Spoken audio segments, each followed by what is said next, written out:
Hi, how you doing? I am Ellie Johnson, and this is Isaiah Movement. I want to thank you for taking the time to watch this video. This is part 3 of a series that I made on the body, soul, and spirit, how we interact with each other, and how we interact with God. I hope you enjoy it.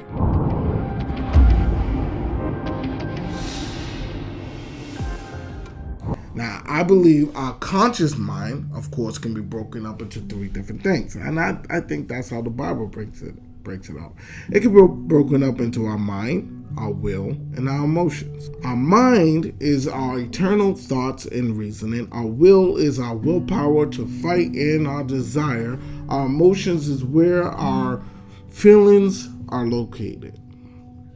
The emotions is where our hurts and deep hurts and wounds are located. The will is where the desire of our flesh tries to enter in. It's also where our desires to quit is located. The mind is where we battle doubt, self-hatred, low self-esteem, etc.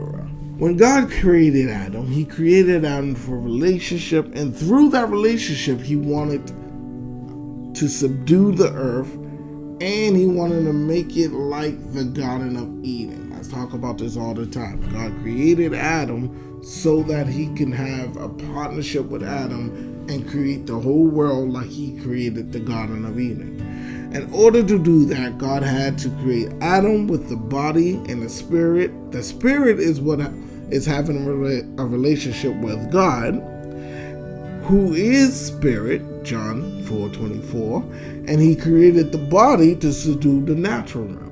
So God, we cannot interact with God with our physical body, but that's why God gave us a spiritual body so that we can interact with him spiritually, but he gave us a physical body so that we can interact with the natural realm.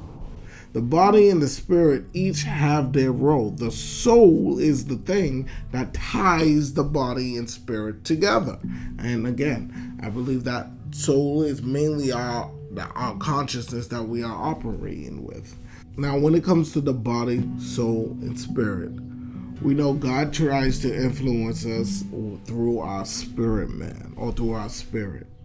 That's how God interacts with us. Now, on the other hand, Satan tried to influence us and try to gain a foothold through our body, through our flesh.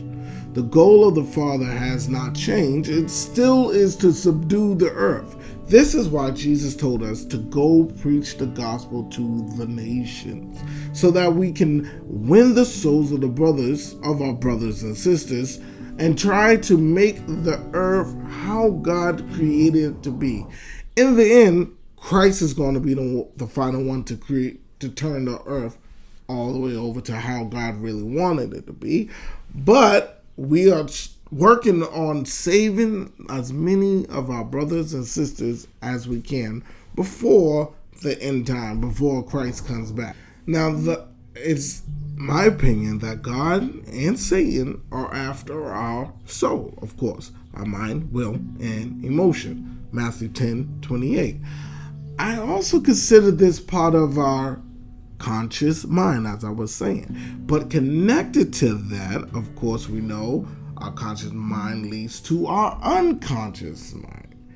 In our unconscious mind is where things are downloaded and stored, and that's also where we react without even thinking, without realizing it comes from our unconscious mind. Now let's talk about the body. Now, we consider the body to be the sinful nature. Now, originally God created the body so that we can have something to interact with what we call the physical realm. But because of the fall, we now have a sinful nature. That body has become a sinful nature.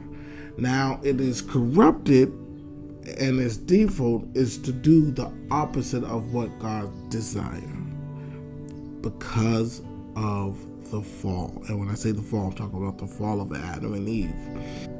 The flesh that we are now dwelling in, it's a temporary thing. Now, when we die or whenever we are raised, what happens is God will give us a new heavenly body, and that heavenly body would have God's nature as its default, not sin.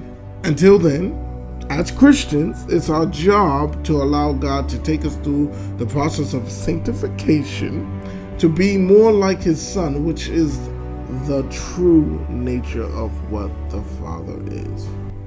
For sinners, it actually looked like this. Now, they are consumed with their sinful nature, but they have, what God gave them, a guilty conscience, to kind of decipher right from wrong. Now, of course, they don't always listen to it, but God also we actually have what we call laws that actually try to keep people in line. We actually have what is people teaching them good character, good disciplines out there, parenting, teaching them good, right from wrong, and stuff like that. So there are things that kind of try to keep them in line from going, so that everybody just not going crazy and just giving completely into their sinful nature. But it don't stop. As we know, we live in a fallen world where people are still giving into that sinful nature over and over, and hurting other people and destroying other people's lives, and having no regard for it, selfishly just trying to fulfill their wants and desires, and so on and so forth. Thank you for taking the time to watch this video. Once again, I hope you enjoyed what you watched.